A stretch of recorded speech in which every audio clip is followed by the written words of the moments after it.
Hi everyone, I'm playing my Reina Big Rig install from Heap Deck once again. So I'm up against Blue Sun. Let's see, my opening hand consists of 5 Anak programs. There's no money, there's no draw. The only good thing in my opening hand is a David. David is something that you definitely want to see against Blue Sun because it can deny them their oversight AI, which is their most important economy source. That's not enough though. It's a horrible opening hand. I mulligan it for a much better hand.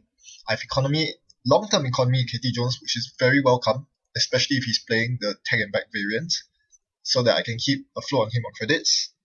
And then there's Dugas for mad draw, and plus Creed, which is always good. The moment I see a Sea Source or Scorched Earth, I know to immediately install it and to protect myself from Flatline. Now, Data Sucker in this deck is not as good as in most other decks with Data Sucker. I don't actually rely on Data Sucker a lot. All I remember that my breakers are York, Femme Fatale, and Morningstar. Now, Data Sucker with Morningstar will really help a lot in getting past Curtain Wall and Hadrian's Wall, and you can expect that from this Corp. However, I think I need to find a better way of dealing with Hadrian's Wall and Curtain Wall than with Morningstar. And that is David. David does a much better job, and doesn't require that many sucker tokens, which can be used for other stuff like instant parasites. Alright, so on his first turn, he oversights a Curtain Wall.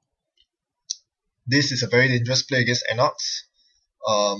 David can easily ruin his day. So, thankfully for him, I didn't start with a David. Instead, what I did was to capitalize on Data Sucker. So, on my first turn, I got a Sucker token and loaded KT. I know I needed the money so that once I see any tag and back component, I know that I can unload KT and hopefully I'll have more credits than him. So I keep running and I hit a snare. Ouch. This is very, very painful. Yep, I completely forgot about snare in Wayland. It is a thing and it is very scary. Thankfully, I had enough clicks left to clear the tag and still hit KT, so I will have some money. However, that caused me to lose all my cards in hand, including the one copy of Plus Creed that I run. That is most unfortunate. That is a huge problem. That was a big mistake of mine to run with the Plus Creed in hand. Plus Creed should be installed, but at least I had 3 cards when I hit the snare, so it's fine. In the meantime, he reses another Curtain Wall and scores a hostile takeover. Now, he did not bounce the Curtain Wall back to his hand because he wanted to score the hostile takeover that turn. That was a huge mistake because I just drew into my David. As a result, all I need to spend is 3 credits and 2 clicks, and his Curtain Wall is gone, along with his 14 credits that he was supposed to get. Then I access. This is a dangerous access. If I hit a snare, it's game over for me. Thankfully, I don't. I mean, I'm just taking the chances here. There are only 2 snares left in the deck and his hand. I shouldn't be that unlucky. Then I spend my last click drawing out with Inject. This is quite important. It brings me up to 4 cards, so he cannot see Scorch me. He needs to find 2 Scorched Earths in order to get me down.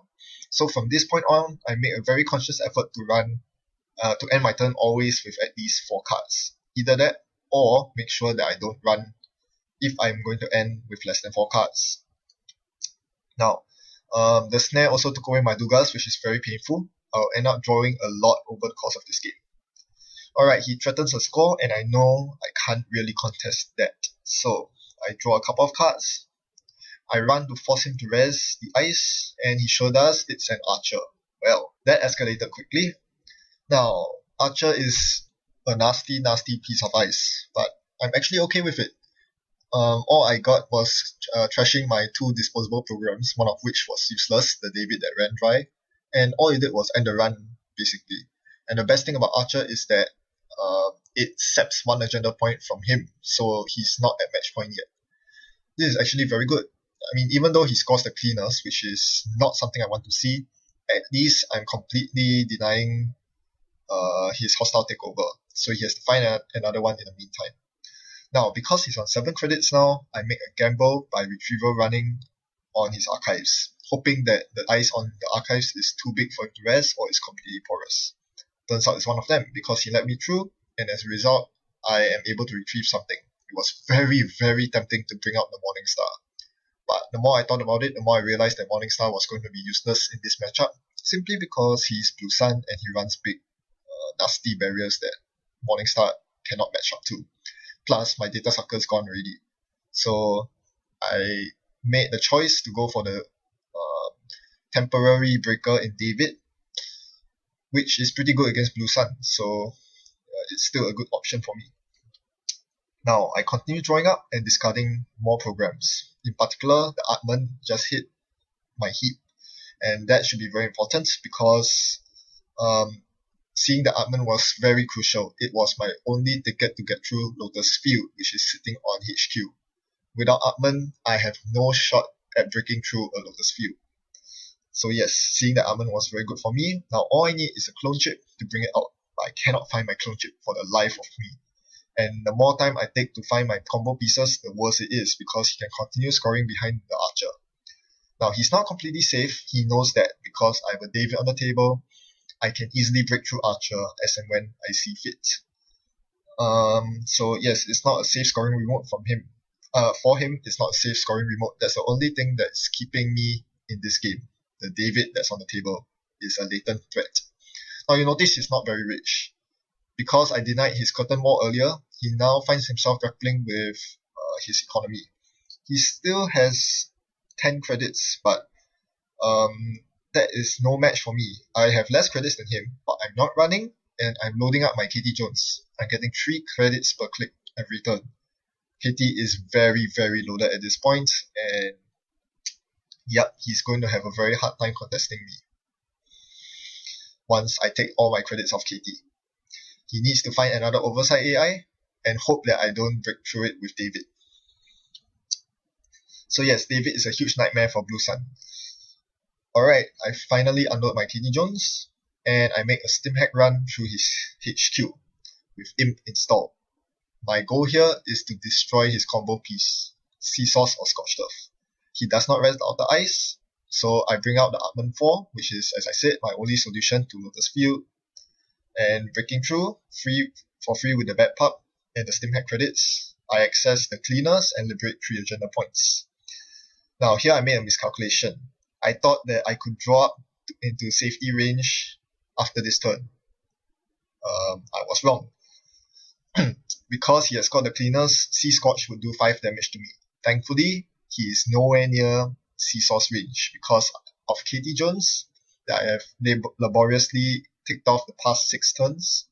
I now have 22 credits and he only has 13. He cannot threaten with a flat line, and that is huge. I am safe because I actually have an economic lead over Blue Sun. Who would have thought? I certainly didn't expect to say that, but this Anna is pretty rich, and this Blue Sun is pretty poor. Alright, so I run through R&D now.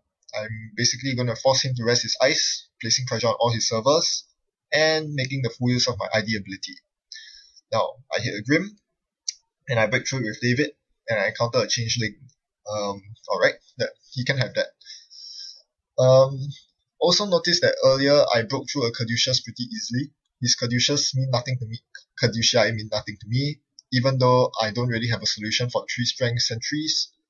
My 1 link is all that I need to get past Caduceus pretty easily.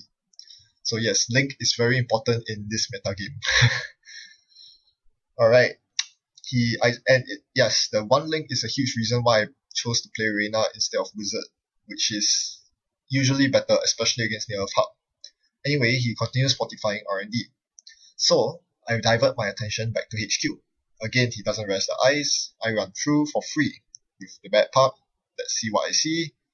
It's a Caduceus. It's a useless piece of ice. I run again. I'm going to keep running until I get my imp to do some work. It's been sitting there doing nothing. Scorched Earth. Bingo. Exactly what I wanted to see. So that's 1 threat off the table, and I continue gaining money with KT Jones. So yes, life sucks for him right now. I'm destroying his alternative route to victory. The game is slowly but surely slipping from his hands. If he doesn't pump out anything from his remote now, he's going to find himself in a world of hurt. Of course, I'm pretty concerned. Earlier, I ran through the Grim, bringing my David down to 2 counters. That's not good, because that means I cannot easily break through the archer. So now my only choice is to continue pressuring his central servers. That's the changeling that I saw. Guess what? It's 4 strength. Atman says hi, and David breaks through the Grim. Now at this point, I really wish I had Data Sucker out, because that would make breaking through Grim much easier. I wouldn't have to spend the precious David tokens that I would need to get through Archer. Those David tokens are going to be saved for a rainy day. Alright, in the meantime, he continues taking credits off private contracts. And as I look through my heap, I'm thinking of what is my next course of action. Now, the problem is I have Box E installed, and I really want to install a Femme Fatale so that I can fem the archer, guaranteeing me access through his remote. Unfortunately, because of my larger hand size, I cannot install the Fem using Stim Hack and Clone Chip. I need to draw up lots of cards and then get rid of the Fem. But using Dugas right now is not a good idea. It will overflow my hand.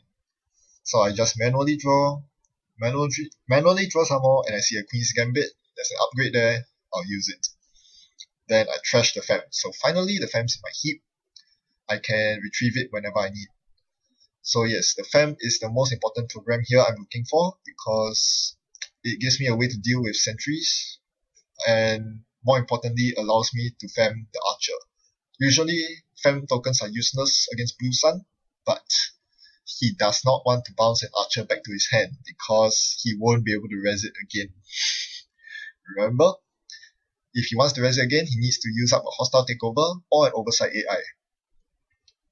So it's not worth it for him. So I can happily use my Femme Fatale token on his archer. So I deja vu back a clone chip so that I can install it with my Stim Hack. He reses the Caduceus, and once again, as I mentioned, my one link comes into play. I happily let him fire off the trace, knowing that he's too poor to challenge me. I simply deny his credits and get through the server for a cost of 3 credits, including a couple of bad pub that he has. Again, he doesn't res the central ice, so I get through with Atman. And I spend the remaining Stim Hack credits on femming his archer. This is why I think archer doesn't really have a place in Blue Sun. It is not something you can bounce back to your hand easily, and you'd rather use Oversight AI for something else. In the meantime, I snatch his cleaners, bringing myself to match points. So, I only have 3 cards in hand, but I don't have to worry because he only has 5 credits to his name. And at that point, he conceded the game because he said there was nothing he could do. He turns out that he didn't run any Jackson Howards, so he wasn't able to retrieve his Scorched Earth back. That meant that he couldn't guarantee the alternative victory route of flatlining me, and he wasn't drawing enough economy anyways. His deck was lacking economy. If an Anak can win you in terms of economy without using a Count Siphon, you are doing a pretty bad job. And yeah, he wasn't able to keep up with Katie Jones, which was pretty bad. For a Wayland deck. It's a Blue Sun deck, come on, you're supposed to be rich. But at the end of the day, if there's a couple of takeaways that you must take away from this game, it's that David is very powerful. You should always watch out for it when you're playing Blue Sun against Anak. And the other thing is that Archer is not very good in Blue Sun. If you want to play Archer in Blue Sun, you must run Hostile Takeover so that you can manually res it. And this implies that you must run Elizabeth Mills because you want to get rid of the bad pup. The whole point of playing Blue Sun is to easily res ice such as Hadrian's Wall and Curtain Wall to block out the runner unless they are willing to pay tens of credits to get through your server one time. But the bad pup will soften this blow and will allow the runner much easier access to your servers. So it is very anti-synergistic. Either you don't play Archer, or you play Archer along with Hostile Takeover and Elizabeth Mills, which means that you have a lot of moving parts that you cannot guarantee you will draw. It is overall rather bad for your deck. I'd rather use other sentries. Caduceus is a decent sentry. Couple it with another sentry that doesn't get punished by one-link or multi-link runners. That's another problem. I never had to worry about Sentry Breaker this game. Fam was not out there for breaking sentries, it was out there to counter the archer, which it did very effectively. Thanks for watching and happy net running.